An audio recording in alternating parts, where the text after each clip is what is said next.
Bitcoin. Bitcoin. Bitcoins. Bitcoin. Bitcoin. Bitcoin. Bitcoin. It's all the rage, but what the hell is it? Exactly. What the hell is it? Well, let me have a crack at a definition. Bitcoin is a decentralized digital currency and payment system. Oh, is that all, I hear you say? Well, I'm glad we cleared that up. But what does that actually mean? Well, instead of me describing it to you, let's have a look at this very short explainer video, and I'll add some more information as we go. What is Bitcoin? Bitcoin is the first decentralized digital currency. Bitcoins are digital coins you can send through the internet. Compared to other alternatives, Bitcoins have a number of advantages. Bitcoins are transferred directly from person to person via the net, without going through a bank or clearinghouse. This means that the fees are much lower. You can use them in every country. Your account cannot be frozen, and there are no prerequisites or arbitrary limits. Let's look at how it works. Several currency exchanges exist where you can buy and sell Bitcoins for dollars, euros, and more. Your Bitcoins are kept in your digital wallet on your computer or mobile device. Sending Bitcoins is as simple as sending an email, and you can purchase anything with Bitcoin. The Bitcoin network is secured by individuals called miners. Miners are rewarded newly generated Bitcoins for verifying transactions. After transactions are verified, they are recorded in a transparent public ledger.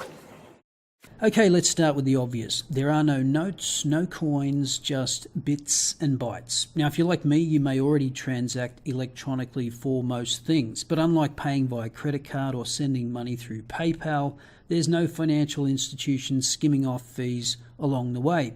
So a big plus is there are no transaction costs. And as the video noted, transactions are verified by individuals known as miners, and in return, the miners get paid in Bitcoin. Now, just to clarify, miners can be anyone with a PC anywhere in the world with an internet connection, and miners aren't sitting in front of the computer all day verifying transactions. You can be a miner just by downloading some software and installing it on your computer and letting it run while you're at work. But before you rush out and buy a dozen computers, set them up in your spare bedroom and start mining Bitcoin, you might want to consider that the amount of Bitcoin you earn may not even cover the costs of the electricity it takes to power your computers. Then the video states that once the transactions are verified, they are recorded in a transparent public ledger. As you can see, the entries are simply sequences of numbers and letters, or blocks, and the ledger is what's known as the blockchain. Thus, although the ledger is public, the users have anonymity, or more precisely, pseudonymity. But of course, if you have a personal data breach and someone gets hold of your secret key, you can lose your Bitcoin. There's a little more in the explainer video, but nothing really of consequence. So the main advantages of Bitcoin is there are no transaction costs, it's a decentralized system, and it's anonymous. So obviously we'd all like to do away with transaction costs if we could, but what other benefits does decentralization bring? Well, perhaps you're someone that doesn't trust central banks that can just print money into existence whenever they feel like it. The ECB, the Bank of Japan, and the Federal Reserve have all engaged in quantitative easing in recent years, and in some cases continue to do so. A more extreme example, of course, was Zimbabwe. This $100 trillion note back in 2009 would have been just enough to buy you a loaf of bread. So Bitcoin obviously appeals to the hard money types that don't want to see the value of their money inflated away at the whim of a central bank.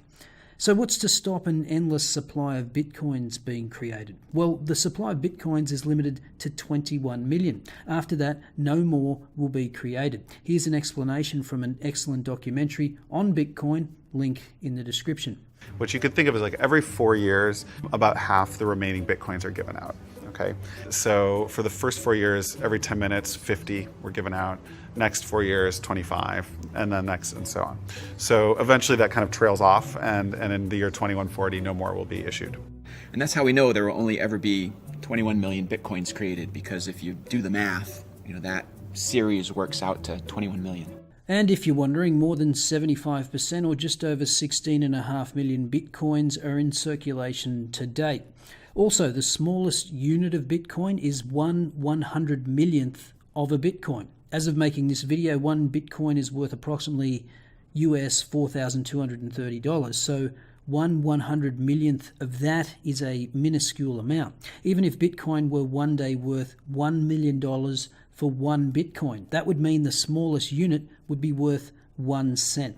So given that you can transact in tiny amounts, another benefit of Bitcoin is the ability to engage in microtransactions. So the biggest opportunity that I see right now is microtransactions. So if I want to pay somebody 5 cents online today, it's not possible. Because in a card not present transaction, if I'm trying to use my credit card, which I'm inevitably doing online, there's no other way, I can't pay cash, can't jam it into the computer, there's a minimum of a 30% charge plus 2% of the transaction. So if I'm trying to charge you 5 cents and it's going to cost me 30 cents to do it, I can't do it. So if you remember the earthquake in Haiti a little while ago, Red Cross had this great campaign, you could text to send $1.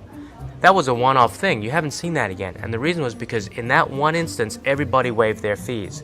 But in general, you have the same problem. If you want to send somebody $1, donate $1 to a charity, 30-something cents of that is going to go just to the payment processing, which means only 70% of your donation actually goes to the charity that you intended to give it to. That's not a very good way to do things. With Bitcoin, because the transaction costs go to zero, because there are no minimums, you can have people giving $1, $2, 25 cents, and all of that money will go to the charity. So there are lots of these use cases that can become these vertical applications that sit on top of the infrastructure, and that's how new technologies emerge in financial services. And I think it has interesting applications for content providers. You might not want to pay $1 a month for premium content via Patreon or Minds, but you might be willing to pay 5 cents to read a single article or 10 cents to watch a premium content video. Also, there's an estimated 2.5 billion people in the world that don't have bank accounts. A lot don't even qualify for bank accounts, so it's a way of giving access to people who are left out of the conventional banking system. But of course, a system that is not centralized, doesn't have any oversight or regulations, and is effectively anonymous is obviously attractive to people that want to engage in illegal activities. Probably the most well-known example of using Bitcoin for nefarious activities was a website known as the Silk Road, where people would often buy illegal drugs. And if you want to learn more about that, I suggest you watch the documentary Deep Web.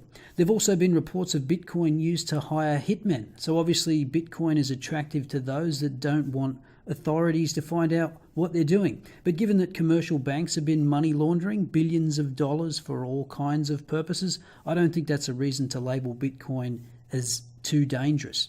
There are other question marks over Bitcoin's safety. Mt. Gox was a Bitcoin exchange that at one point processed over 70% of all Bitcoin transactions worldwide, that was eventually forced to close down after approximately 850,000 Bitcoins valued at more than $450 million was stolen. So should you buy Bitcoin? I have absolutely no idea. If you bought $1,000 worth of Bitcoin when it first appeared 7 to 8 years ago, suffice to say you'd never have to work again in your life. It's more than quadrupled since the beginning of this year, but it's extremely volatile. More recently, in the 2 weeks from September 1st to September 14, it dropped more than 1/3 in value and has subsequently rallied 30% in the 2 weeks since. Someone asked me in the comments of a video recently what I thought of Bitcoin, and I flippantly replied that I thought it was in a bubble. Now, I'd like to revise that statement. I don't pretend to know what Bitcoin is worth, and so I can't say whether it's in a bubble or not, but I do think there's a bubble in cryptocurrencies. Currently, there are over 1,100 cryptocurrencies out there, and with celebrities like Paris Hilton and Floyd Mayweather out promoting them, that's a giant red flag for me. So I'm generally positive on the blockchain technology. I think it has tremendous potential, and Bitcoin, having established itself as a viable digital currency, appears to be in the best position to take advantage of whatever opportunities come along. However, I think there will be a lot of carnage in the cryptocurrency space by the time the current mania comes to an end. Anyway, this has just been a preliminary look at Bitcoin. It's far from exhaustive. I encourage you to do your own research and check out the aforementioned documentary link below. It's from 2014, but I think it serves as a good introduction to Bitcoin and the history behind it.